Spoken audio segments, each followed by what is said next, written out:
Earlier this summer, when the Director General of the World Nuclear Association visited China and toured the country's nuclear facilities, she said, "I couldn't close my mouth in amazement," as she was stunned by China's advanced capabilities and incredible industrial scale. She added that everyone is taking note of what is happening in China. And according to the data from the World Nuclear Association, 7 of the 10 most recent nuclear power projects to begin construction since last July belong to China, while the other 3 are from Russia, South Korea, and Pakistan. Philip Andrew Speed, a senior research fellow at the Oxford Institute for Energy Studies, summed up China's advancements perfectly. China has built an almost complete supply chain for nuclear power, along with the skilled labor force needed to build and operate the world's fastest growing fleet of plants. Building supply chains, recruiting skilled workers, and scaling operations to a point that allows market domination is literally what China does best. Let's not forget that China is the top trading partner for over 120 countries around the globe and is the world's sole manufacturing superpower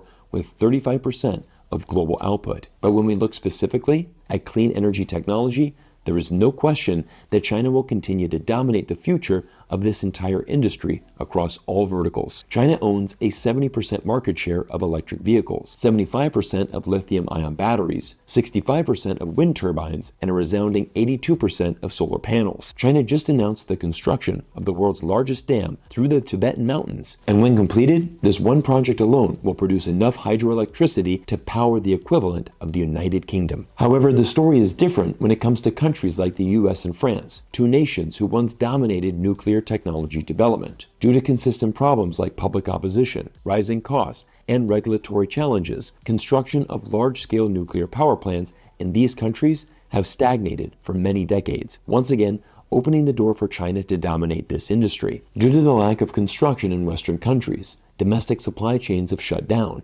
employees have left the industry, and realistically, the only way for the US and European countries to build nuclear power plants on time and efficiently would be to partner with Chinese manufacturers. Let me give you a case study to examine how China recently completed the Fuqing 5 unit in southeastern Fujian Province. The project involved over 5,300 suppliers nationwide, with all core equipment produced domestically in-house in China. The project also helped China to train professionals in the core technologies and construction of third-generation nuclear power plants. As a result, China has exported at least 15 nuclear power units and research facilities worldwide, with the Karachi Nuclear Power Plant in Pakistan being China's first overseas nuclear power unit to use this new Chinese technology. China has emerged as the world leader in nuclear energy and will be for the foreseeable future. The only question that remains is if the US and Europe can swallow their pride and partner with China to produce a greener